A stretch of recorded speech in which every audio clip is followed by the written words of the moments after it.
Assalamualaikum dan salam sejahtera. Boleh dengar saya? Kalau boleh, tekan thumbs up. Okay, thank you. Okay, untuk bahagian ni, kita akan cari pekali kesukaran dan juga pekali diskriminasi. Sebelum tu saya minta untuk semua rakan-rakan seboleh-bolehnya keluarkan kalkulator lah. Tengok dari telefon pun boleh. Sebab kita akan buat pengiraan. Okay, untuk soalan ni, di sini ada diberikan analisis item, iaitu seramai 20 orang pelajar yang telah dibahagikan kepada kategori kebolehan tinggi dan kategori kebolehan rendah, iaitu seramai 10 orang KT dan 10 orang adalah KR. Di sini jawapan yang betul adalah C, iaitu 9 orang kebolehan tinggi dan 5 orang kebolehan rendah. Untuk cari pekali kesukaran iaitu P, kita perlu cari jumlah jawapan yang betul bahagi dengan bilangan pelajar. Okey, di sini saya mahu panggil nama murid, rakan-rakan yang lain lah. Boleh kan? Okey, agak-agak untuk jumlah bilangan jawapan yang betul, apa yang akan kita letak di bahagian atas? Saya mahu Izati. Agak-agak apa jawapan dia? Kejap Aminah, sorry saya tak kira lagi lah. Sorry. Okey, kita boleh lihat di bahagian bawah ni ada jumlah juga. Ini adalah jumlah jawapan yang betul. Kita boleh lihat di sini. Agak-agak jawapan dia adalah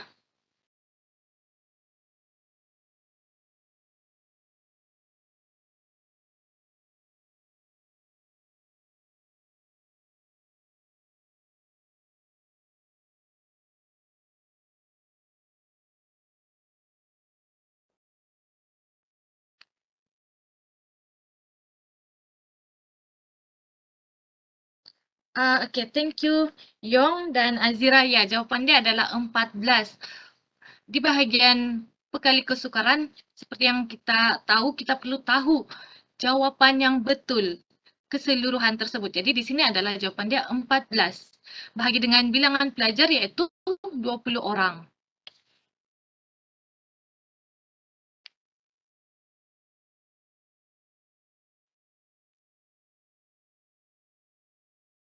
Siap ya.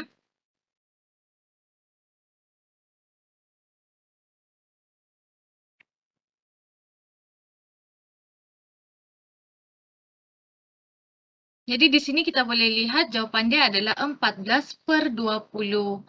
Jadi 14/20 bahagi dengan 20, jawapan dia adalah, okey, betul Yong dan Nur Haslina, terima kasih, iaitu 0.7.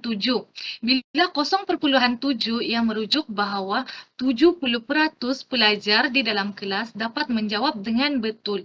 Jadi bila 70% pelajar dapat menjawab dengan betul, ini bermakna soalan tersebut berada di aras kesukaran yang senang.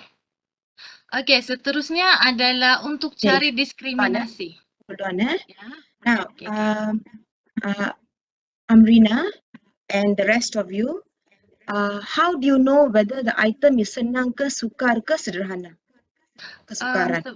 Sebelum tu, sebenarnya ada bahagian di sini julat indeks yang kami ambil dari jurnal penyelidikan pendidikan KPM lah. Yes. So you go back to you punya interpretasi berdasarkan kepada whose interpretation you akan gunakan. In this case, you gunakan Chaplin 2010. Because different interpretasi. Boleh ya? Okay, now the next thing is, apakah simbol untuk indeks kesukaran? Dia punya simbol adalah P huruf kecil. Tapi sini letak P besar ke P kecil? Dia P kecil ni, cuma dia macam agak ni. Sebab kalau P besar dia lain sikit. Ya, sure. Because from the bottom there, it looks like huruf P besar. So I'm a bit worried. Dia P kecil. Huruf P kecil lah. Okay, right. Carry on please. Because for your project work, all this matters. Okay. Right. Okay, good. Jadi sekarang saya perlu sambung untuk diskriminasi. Boleh? Okey. Seterusnya untuk kita cari nilai diskriminasi. Sebelum ni rakan saya telah terangkan bahawa bila diskriminasi ni dia akan dikaitkan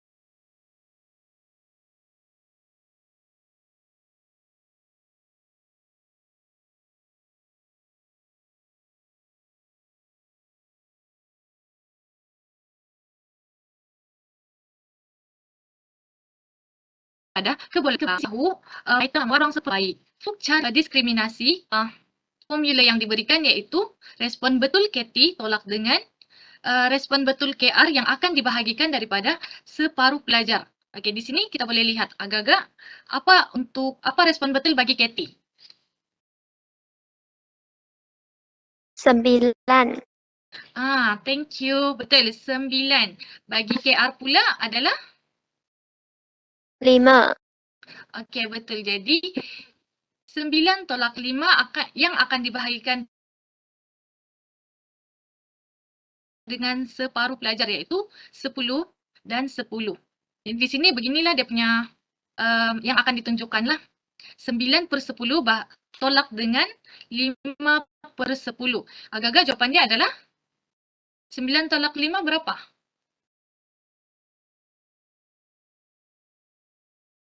Empat.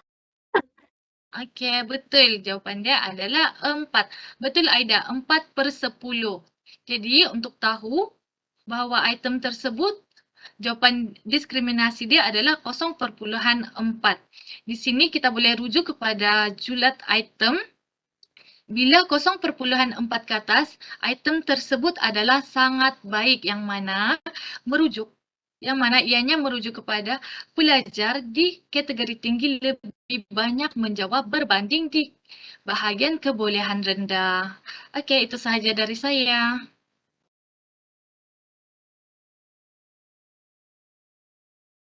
Sekarang ni ada apa-apa soalan?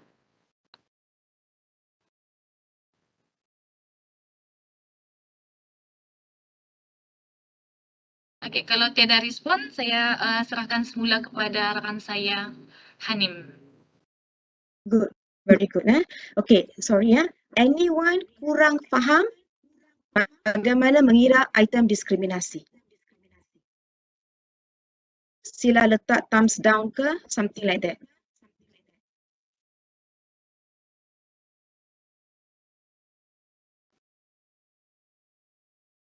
Okay, looks like all are okay. Alright, okay. So please continue dengan distractor analysis.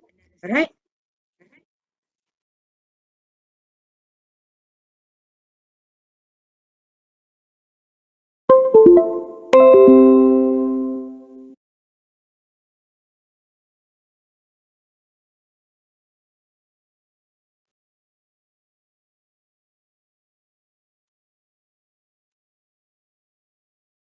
Okey, saya akan sambung. Tadi saya berhenti dekat fungsi. Okey, okey. Distractor ni berfungsi untuk mengelirukan pelajar yang berkebolehan rendah dan dia dianggap berfungsi dengan baik jika pelajar yang berkebolehan rendah ni pilihnya sebagai jawapan. So, distractor ni perlulah pilihan yang jelas salah ataupun bukan pilihan yang terbaik tetapi masuk akal di fikiran pelajar.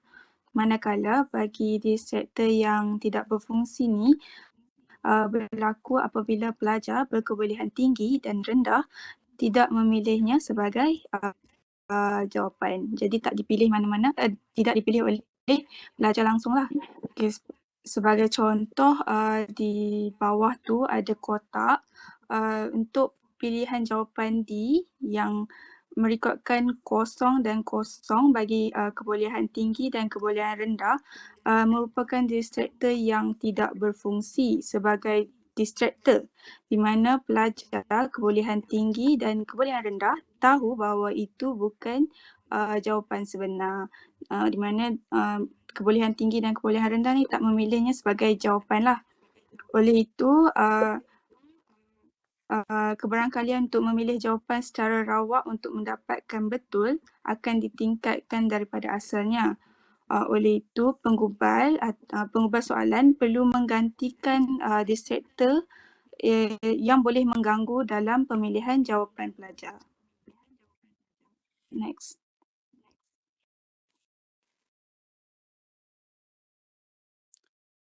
Seterusnya adalah distractor bukan jawapan. Distractor bukan jawapan ni merupakan pilihan distractor yang dipilih oleh lebih ramai pelajar kebolehan rendah berbanding pelajar kebolehan tinggi. Sebagai contoh, di bahagian bawah tu, distractor bagi soalan ni adalah, distractor bukan jawapan bagi pilihan ni adalah B, C dan D yang mencatatkan lebih ramai pelajar kebolehan rendah memilihnya sebagai jawapan berbanding pelajar berkebolehan tinggi. Itu sahaja daripada saya serahkan kepada pembentang seterusnya.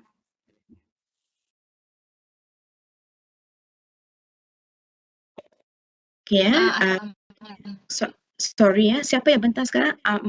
Amrina. Okay, Amrina tunggu sebentar. I nak terangkan lagi sikit mengenai distractor analysis. Can you go to the slide on distractor analysis? Okay, alright. Okay, alright. Now I want to share something.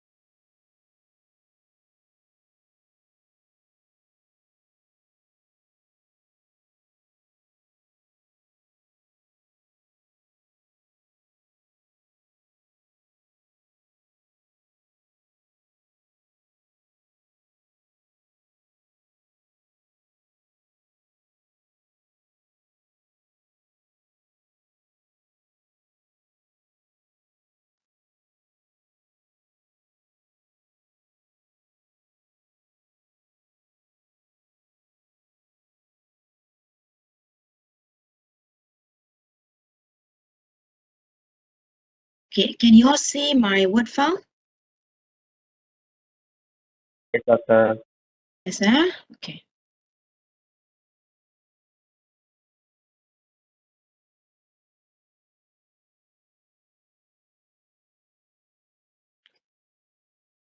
Okay, now for distractor analysis,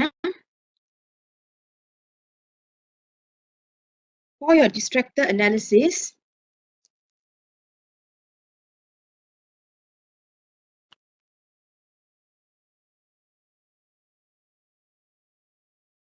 okay, first thing that you will do is,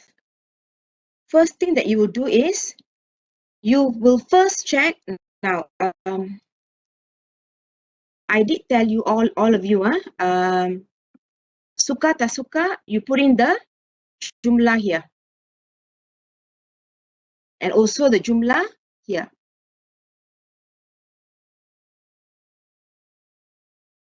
So you have your jumlah and you also have your jumlah here. So you have 4, 2, 11 and 3. Total will be 6, 9. Let's do 6, 9. 19, 20, 20. 20, and here will be 10. Here will be 10.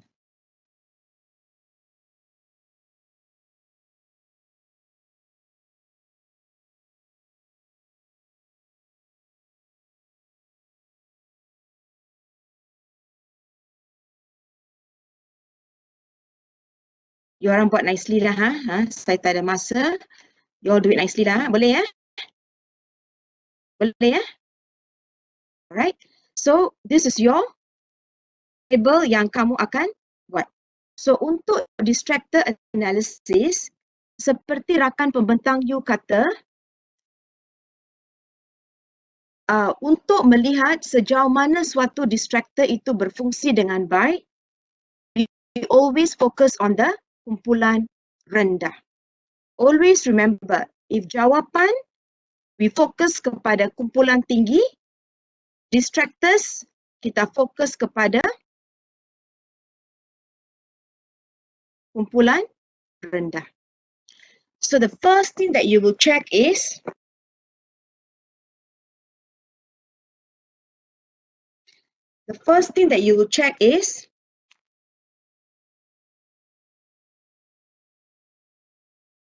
please check first of all, adakah bilangan respons untuk jawapan paling tinggi ataupun tidak.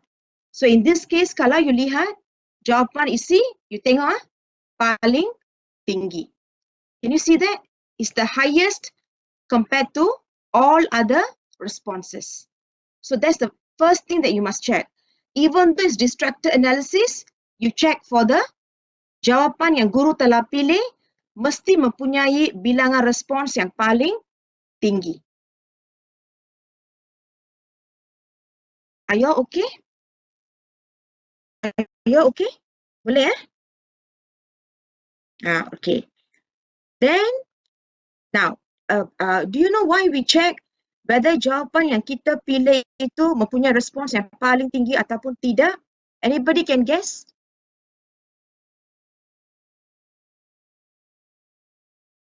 Anybody can guess?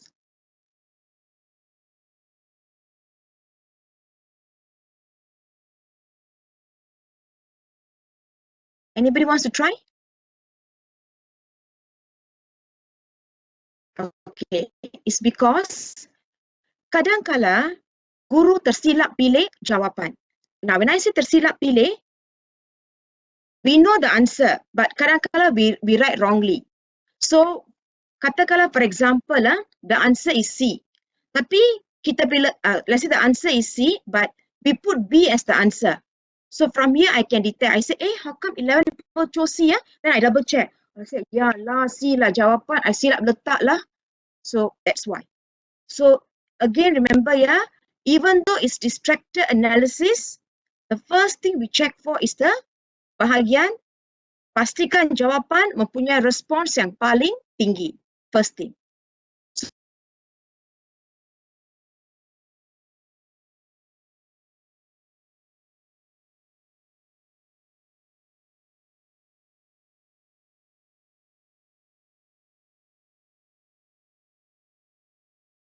Item analysis, when you analysis, you still under the jawapan, still under the jawapan, you check whether adakah kumpulan tinggi bilangan dia melebihi kumpulan rendah ataupun tidak, you check. Because again, I'm telling you, if jawapan kita target kepada kumpulan tinggi. So kalau you lihat di sini, kumpulan tinggi adalah melebihi kumpulan rendah. So, no problem. That means you have picked the correct jawapan. Kadang-kala Q lebih high, tapi kumpulan rendah pula lebih, kumpulan tinggi pula kurang. Now, when that happens, normally we'll go back and check the distractor, and we ask ourselves, what did I do, or what did I write in the distractor C sampai dia nampak lebih appealing sebagai jawapan kepada kumpulan rendah, tapi kumpulan tinggi pula rasa ini bukan jawapan. So we need to check. Maybe I salah gunakan word, something like that. Do you all understand so far? 1 dengan 2? So remember, first thing, we check sini. The jumlah must be the highest.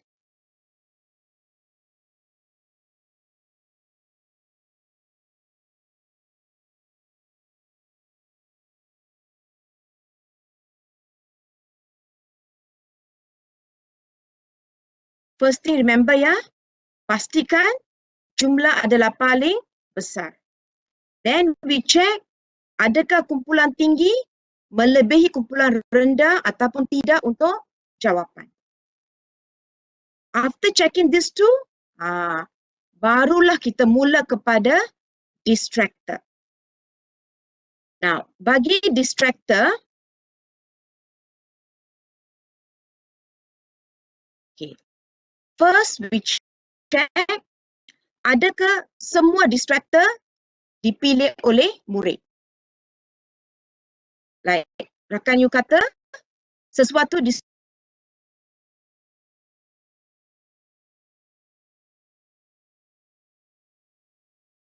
itu tidak no pilih. Di sini semua orang pilih. So you check, adakah dipilih oleh semua. You check that. Then after that, you check adakah untuk distractor kumpulan rendah melebihi kumpulan tinggi. Now, as I told you, bagi jawapan, the focus is kumpulan tinggi. Because more able students should get the answer right. For distractor, less able students should be more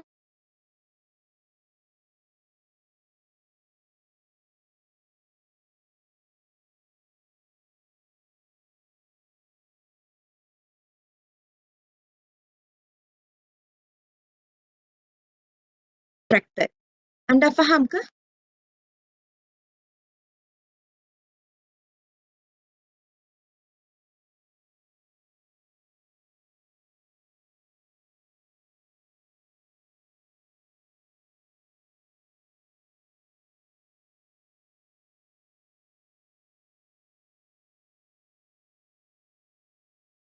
I give you a very simple analogy.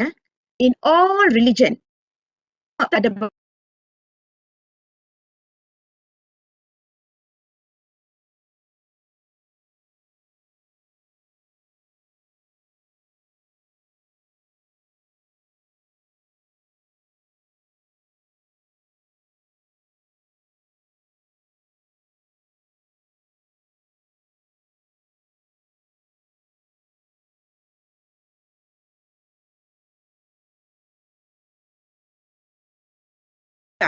iaitu pelajar dengan pegangan agama yang rendah senang diganggu oleh anasir yang kurang sihat.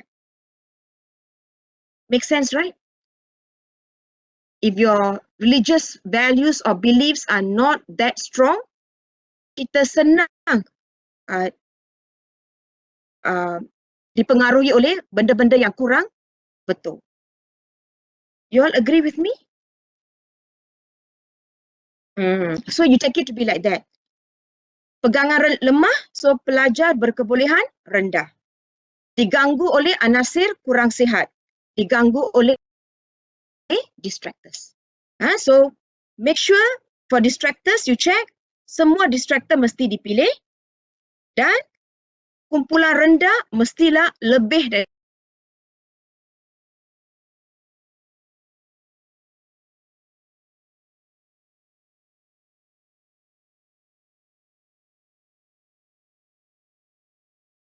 kumpulan tinggi.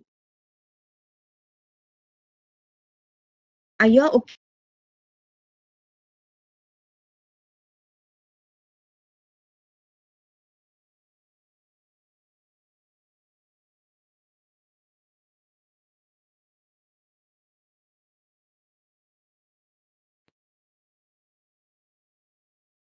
Kalau you lihat, ini okey, rendah ini dari tinggi, dari lebih kumpulan tinggi. Very good. Ini pun okey, no problem. Then we come here. Ini kumpulan rendah melebihi kumpulan tinggi. Also good. Walaupun kosong pelajar di kumpulan tinggi memilih, it's okay. The important thing is kumpulan rendah melebihi kumpulan tinggi. So, based on this, I akan buat kesimpulan bahawa semua distractor adalah berfungsi. So, no, we don't have to change the distractors. Are you okay? Faham ke?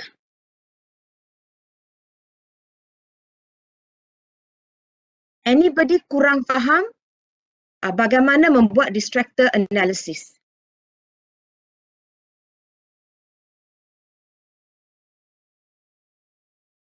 Okay. Can someone here tell me, I know it's written, but try to use your understanding.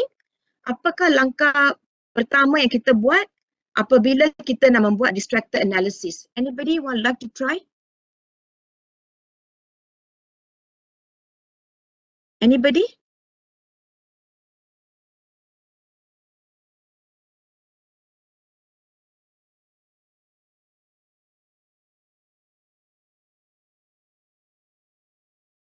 Fatin, would you like to try, Fatin?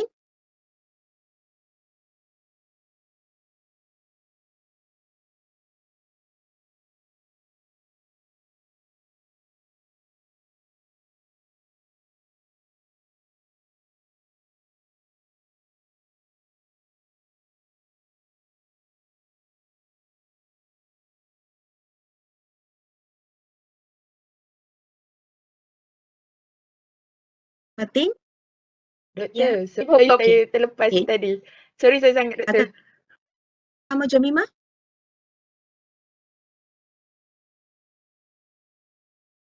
Ya doktor, langkah pertama kena pasti dulu jumlah tertinggi. Pastikan jawapan ada jumlah yang tertinggi. Very good. Jocelyn, would you like try langkah kedua?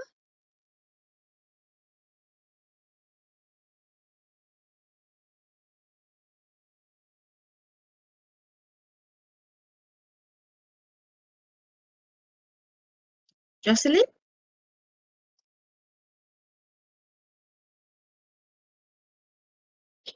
Izati?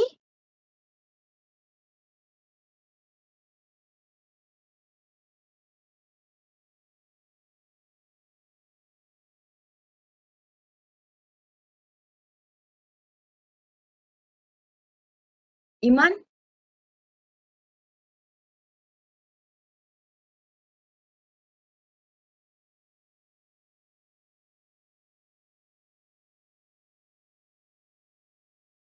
Saya cuba doktor.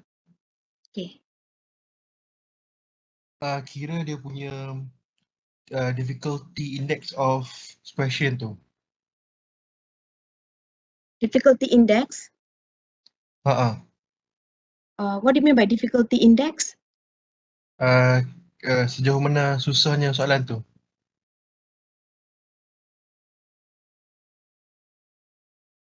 Are you answering on how to do distractor analysis?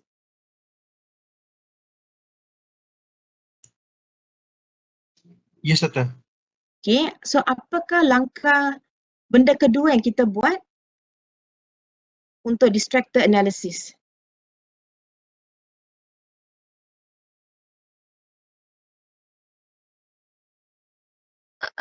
Doctor, can I try?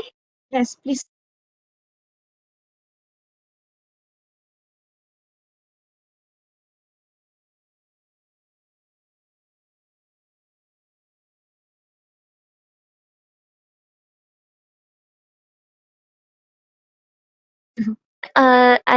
Saya rasa langkah itu jawapan betul ataukah pelajar Jawapan mesti mempunyai respons yang paling tinggi.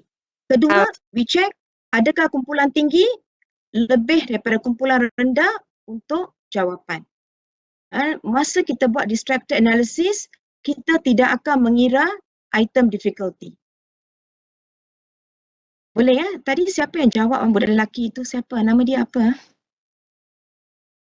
Who tried just now? Adli doktor. Adli, are you okay, Adli? Okay doktor. Ingat, first thing we do item difficulty. Then we do discrimination. Now we are doing distractor analysis. Boleh ke? Boleh ya? Okay, now apakah langkah ketiga yang kita buat? After looking at the jawapan, now langkah ketiga kita tengok apa? Anybody wants to try? Distractor. Okay. What do we check? Adakah semua distractor dia dipilih oleh pelajar dalam tinggi ataupun rendah? Yes, so we look down here. Semua distractor mesti dipilih oleh pelajar. Then the next step? Nak tengok sama ada yang rendah lebih banyak daripada tinggi ataupun tidak. Yes. Kalau sama tak apa, tapi rendah mestilah melebihi tinggi. So kalau dua benda ini ada, kita kata semua distractor adalah berfungsi dengan baik. Are you all okay? Okay, Doctor. Okay, right. Now, say for example, okay.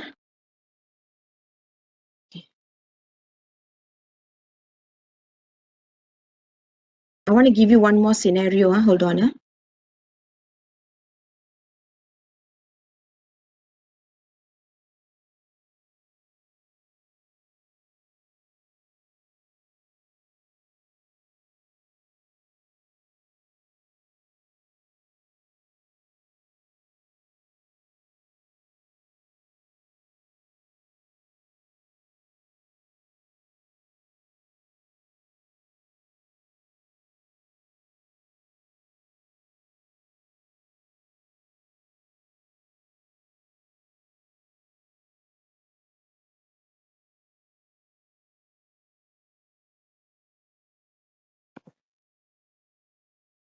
Okay.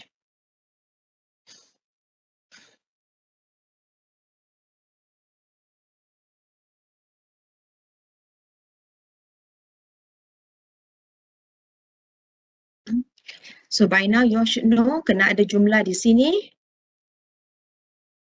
Kena ada jumlah di sini ya. So 4, 2, 11, 3, 10. Okay, now katakanlah sekarang soalan adalah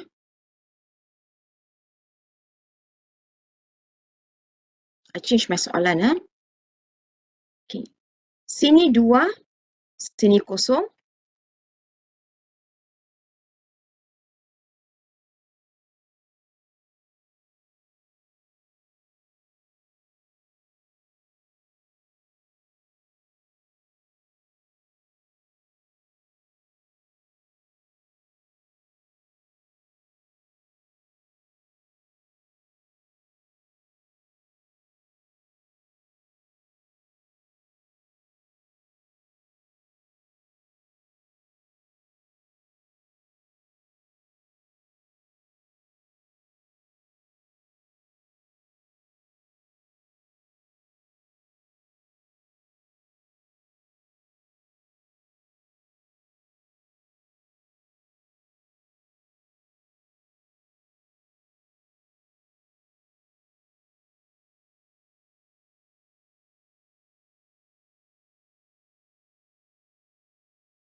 Okay. Alright.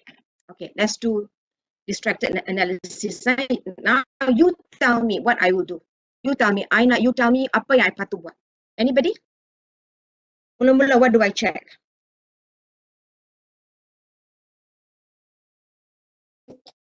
Jawapan yang paling banyak orang pilih.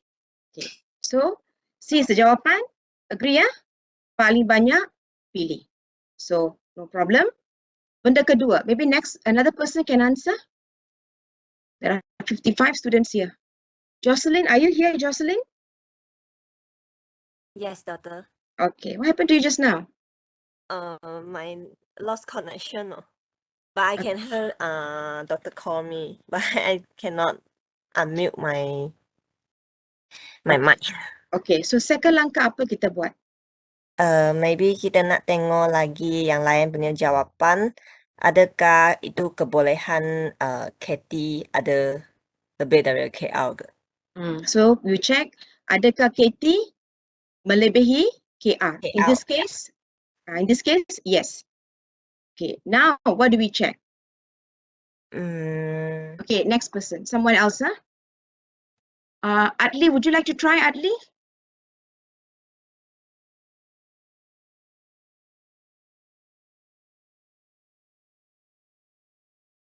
Adli, would you like to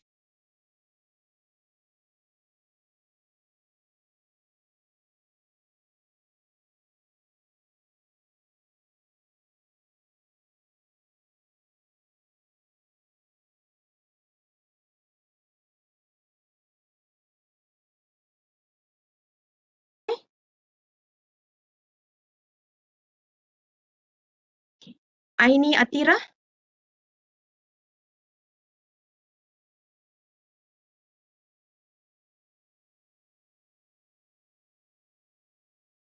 Bun Kamyat? Yes, Doctor. Yes, Bun. Next langkah, what do we do?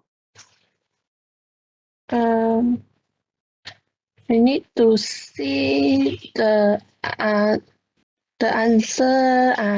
How many students is choosing the answer? Again, we still look at the answer.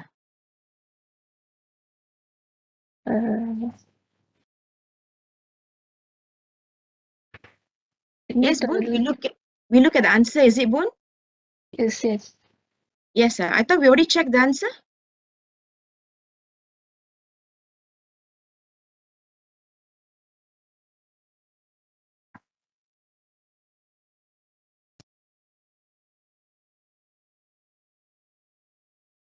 Okay, Cheng. Have we checked the answer, Cheng?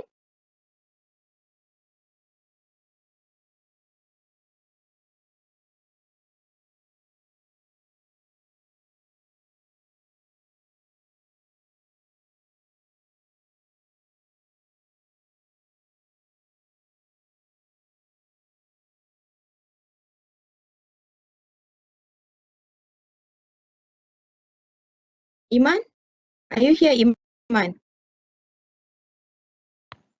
Yes, Doctor. Okay.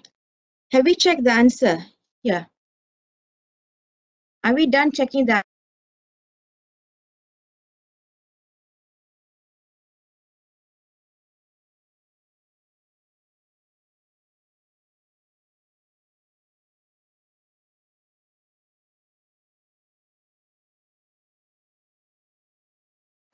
Apakah langkah seterusnya analysis? Doktor, Anyone wants to answer? kita tengok Ya. kumpulan rendah tu pilih banyak distractor berbanding kumpulan tinggi.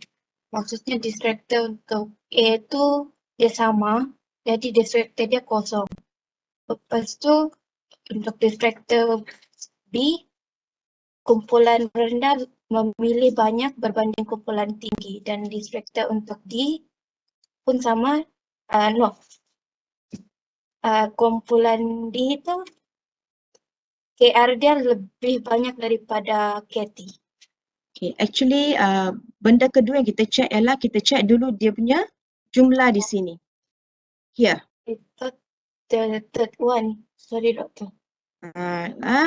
After we have checked KT melebihi KR untuk jawapan, we check untuk adakah semua distractor dipilih oleh murid ataupun tidak. So kalau you lihat di sini, adakah semua distractor dipilih oleh murid? Tidak. So this distractor tidak dipilih. So kita kata distractor ini tidak berfungsi because nobody memilih. So distractor ini tidak berfungsi. So after that we have to go to the item and check why is this distractor tidak berfungsi. Kita kena beri penerangan dan kita juga cuba cari apakah distractor yang lebih bagus yang boleh menggantikan distractor A. Are you okay? Are you okay kah? Boleh Okay. Then after we have checked the jumlah for the distractor, what is the last thing that we have to do? Anybody wants to answer?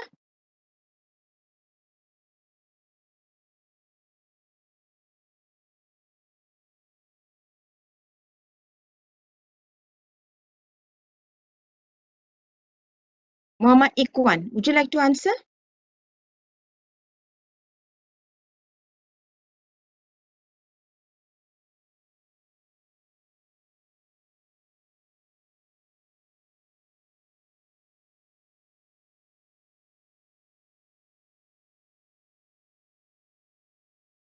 Nur Uda?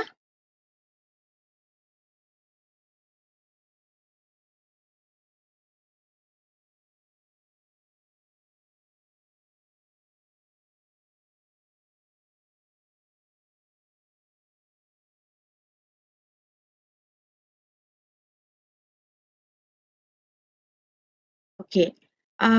Untuk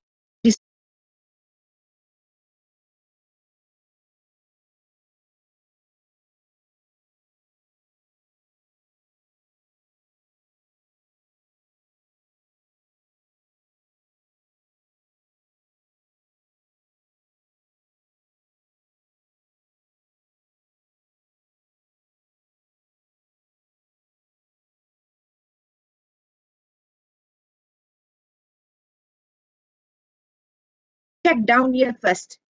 This one will tell us, then kita masuk kepada kumpulan tinggi.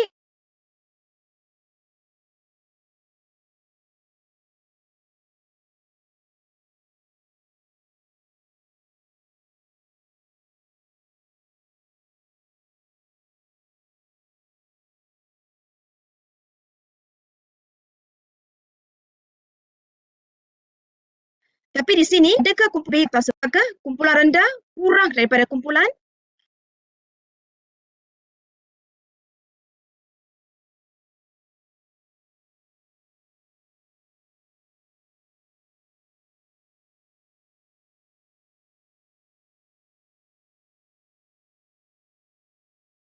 Fungsi atau tidak berfungsi atau benda lain? Anybody?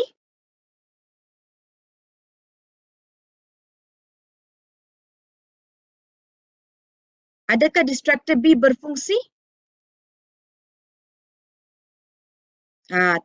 Distractor B tidak berfungsi sebab kumpulan rendah tidak diganggu, kumpulan tinggi pula telah diganggu. Actually, the correct one is, kita kata distractor B perlu disemak semula. We don't say tak berfungsi tau.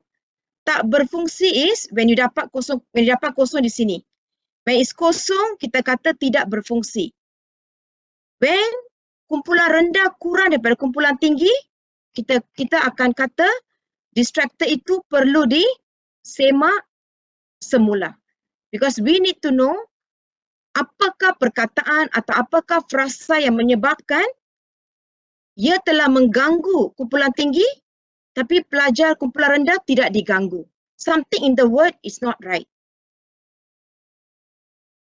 Do you all understand this, all of you?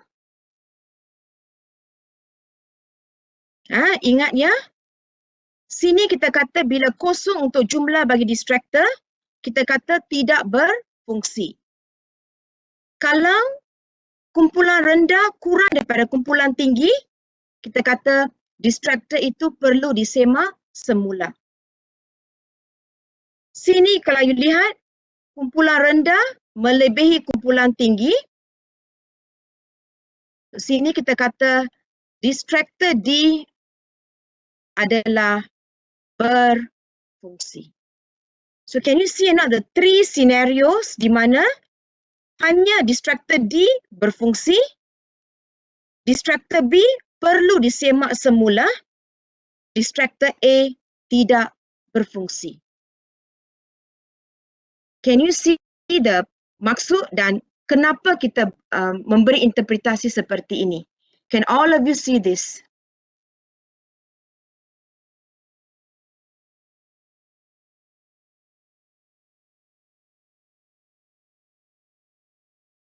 Boleh ya? Any questions? Any questions? Sebarang soalan? Doktor, Ya. sekiranya distractor tu tidak berfungsi, adakah kita perlu semak semula? No, kalau distractor itu tidak berfungsi, you kena gantikan distractor itu dengan distractor yang lebih baik. Okay, doktor. Tapi sebelum you gantikan, you kena beri penerangan kenapa distractor itu you rasa tidak berfungsi. Then you cadangkan satu distractor yang baru. Alright, doktor. Kalau distractor itu you kata kena semak semula, you akan semak semula dan mengatakan apa yang menyebabkan benda itu mengganggu kumpulan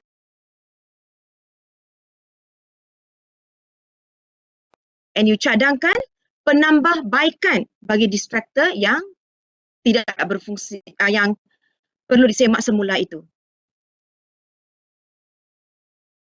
Do you understand? So 3 scenarios. Distractor berfungsi, no problem. Kalau distractor itu tidak berfungsi, you kena nyatakan kenapa you rasa dia tidak berfungsi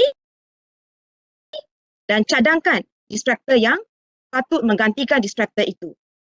Kalau distractor itu didapati kumpulan tinggi melebihi kumpulan rendah, you kena semak dan beritahu apa yang menyebabkan, apa perkataan ke atau apa frasa ke yang menyebabkan distractor itu lebih memikat kumpulan tinggi.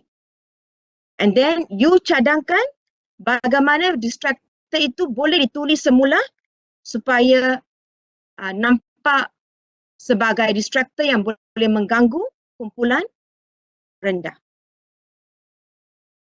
Are you clear about these 3 scenarios?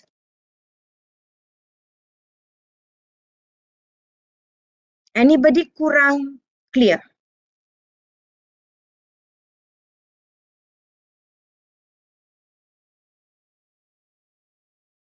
Can I see thumbs or thumbs down from all of you?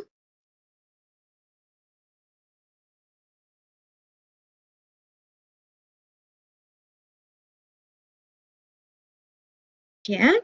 All right. Camera Boon, I would like to see who you are. Boon, are you here?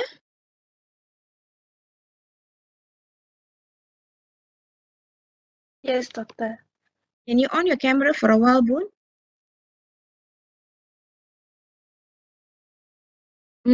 Boon, are you clear about what's happening? Because I'm a bit worried. Now Are you clear a bit. Yeah. You must be focused and you must listen through. Okay? Because what worried me was that pelajar baru memberi jawapan mengenai, you check for the jumlah for jawapan and you must check kumpulan tinggi melebihi kumpulan rendah. But when I came to you, you still kata tengok balik jawapan. Okay? And then for bila kumpulan tinggi melebihi kumpulan rendah, you felt the distractor was berfungsi. So I'm a bit worried. Do you know how to do item analysis?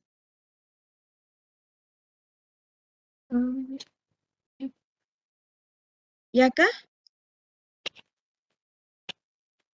Do you know how to do item analysis? Yes. Yes, okay. For next class, I'll be giving all the students here one question. I want to see your write-up on P, D, and distractor analysis. Boleh ke? Boleh? Boleh. Rabu ini you cuba bentar. At least I can give feedback. It will help you in your project work. Boleh ke, Bun? Bun, are you okay? Okay, doctor. Okay, right. Now, all of you, I'm going to give you one question and I want all of you to try, yeah?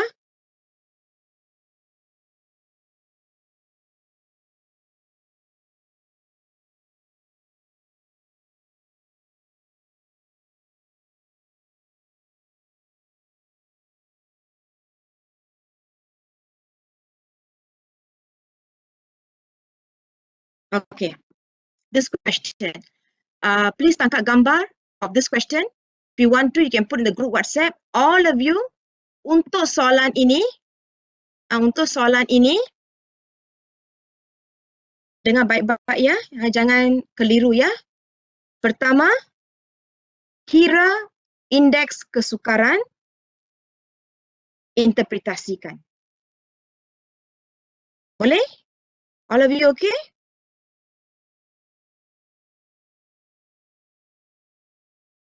All of you okay? Alright. Benda kedua, kira indeks diskriminasi, buat interpretasi.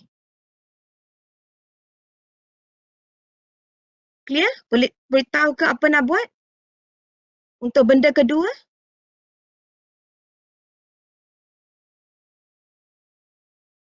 All Doctor, of can you? you repeat one more time? Okay. I don't get it. Okay. Benda pertama, kira P, interpretasikan P. Boleh?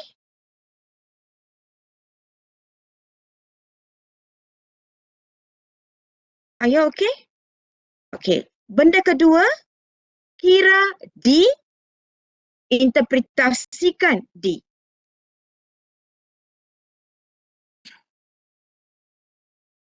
Clear? Here, doctor. Okay. Benda ketiga, buat distractor analysis. Berdasarkan langkah yang kita bincang tadi. Tulisan? Tuliskan. This one can be handwritten, typed, I tak kisah. I just want to see you know how to do item analysis or not. That's it. Okay.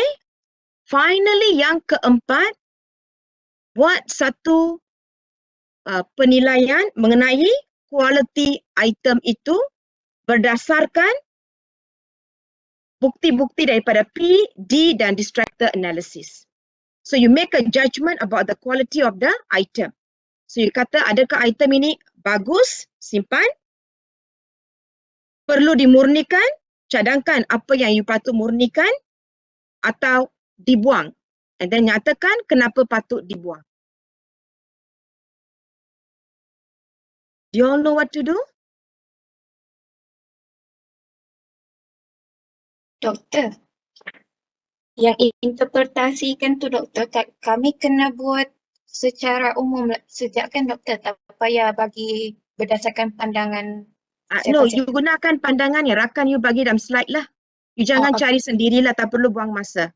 Untuk Alright. project work, you kena buat yang itu. Untuk yang ini, gunakan interpretasi yang I letak dalam slide saya ataupun yang rakan you letak, no problem. Alright, doktor. So, ulang balik ya, kena buat 4 benda ya. Benda pertama, kerapi, interpretasikan. Benda kedua, keradi, interpretasikan. Benda ketiga, buat distractor analysis. Kena tulis dalam bentuk satu perengan. Yang keempat, buat satu penilaian mengenai quality item itu. So don't say, oh item itu bagus. You must state why you kata bagus. Kalau you kata perlu dimurnikan, nyatakan apa pemurnian yang patut dibuat dan kenapa. Kalau you kata item ini tidak berkualiti dan patut dibuang, beritahu kenapa patut dibuang. And the fourth one, all your reasons come from 1, 2, 3. Ini adalah sebab-sebab yang menyokong keputusan ini. Are you all okay? Have you all taken this soalan? Dah ambil Okay. You can even put in the group WhatsApp. Okay. Any questions before we end today's class? Amrina ke? Amarina ke? Yes, doktor. Okay. Of course, you belum bentang. Jangan bimbang. Rabu ini, you boleh bentang. I rasa this is important. That's why I had to spend more time on this. Boleh ke? Amrina? Boleh. Amrina, ada berapa slide you kena bentang hari Rabu ini ya? Saya bentang, sebenarnya saya mau ulang semula tujuan memperbaiki ujian tu dari aspek indeks kesukaran, bahagian diskriminasi dan juga distractor. Yeah, so berapa slide ya? Ada berapa slide? Lebih kurang 5 lah macam tu. Okay, alright. So you are the last presenter, betul? Bukan, ada asfeera lagi. Asfeera dia lebih kepada untuk bahagian soalan. Sebab saya menerangkan dahulu cara tu, lepas tu asfeera yang akan bantu saya untuk sama-sama student untuk jawab soalan tu semula. Lebih kurang ada 2 soalan lah. Okay. So Asfira nanti bila dia bentang, suruh dia bentang soalan yang saya bagi tadi untuk pelajar, yang pelajar patut buat. Boleh ke? Ya. Boleh doktor, so So we don't have to repeat. Boleh ya? Okey doktor. Ah, Jadi sebab satu tu je lah. satu soalan itu cuba pelajar bentang, you akan facilitate that discussion. Okey. Boleh ya? Boleh. Okay. Now, lastly, before we end the class, now I would like to say something about what's happening in the group WhatsApp. Now, the task that you all did, when was the deadline given?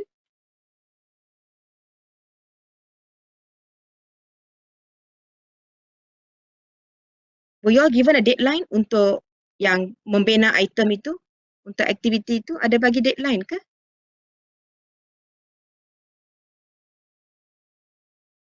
Thursday. Thursday. You see of course in our life, a lot of things will happen. Kadang-kala we just, terlajur keluar daripada masa itu. It's okay. Nothing wrong. But there is a way to go about it. Hidup kita kena beradat tau. Beradat and beradab. There is a way of doing things. That's why I use the word beradat and beradab. So when you pass deadline, or you cannot meet the deadline, normally you inform and you apologize and you ask for a later date or a date that's feasible for you. Then when you submit, normally you'll say sorry for the delay. Normally that's how you do it lah. Okay. In that activity yang I bagi tadi, yang I bagi last week, after Thursday, I think I gave you all my response on Friday ke Saturday, I cannot remember. After that, a lot of groups presented, a lot of groups submitted. And kalau you look back, it's just that there was no apology, no nothing. Again, no big deal. No big deal. But I just want you all to reflect on the right way of doing things. You see, you must understand something, we're talking about assessment, fairness, bias, validity, reliability. So there are a group of students who follow the deadline. And there are students who passed the deadline. Now, the issue is not they passed the deadline. The issue is how you go about it. Because kalau same treatment is given to both groups, then yang ikut deadline akan kata, why must I now follow deadlines? Right? So, do think about, the way to go about things when, when you communicate, when you do things. Do think about it. When I ask questions in the group WhatsApp, no responses. So, and I'm asking myself, okay, so what am I doing? What is the need for me to ask questions? Like, totally ignored. All right. So think about it lah. All right. I don't want to, letak komen, letak soalan when, students just ignore and just submit. I think that is not proper lah. Especially when you're going to become a graduate and you're going to become a teacher. This is work ethics that's not acceptable in the working life. Again, the issue is not because lambat hantar. The issue is how you go about it. And when someone poses a question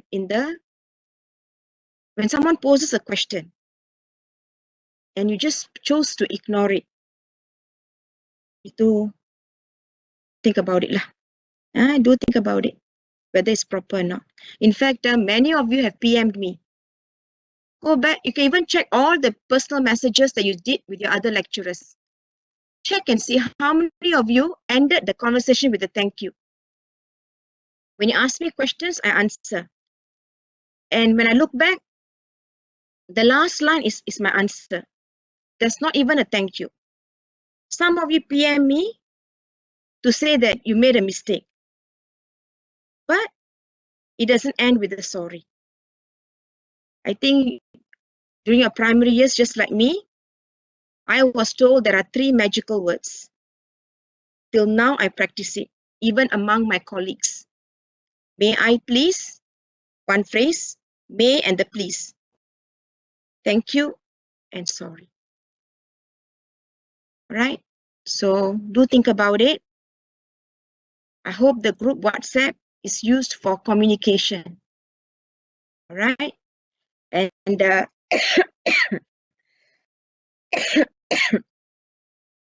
I hope you all did open up your other friends' responses for the rubric.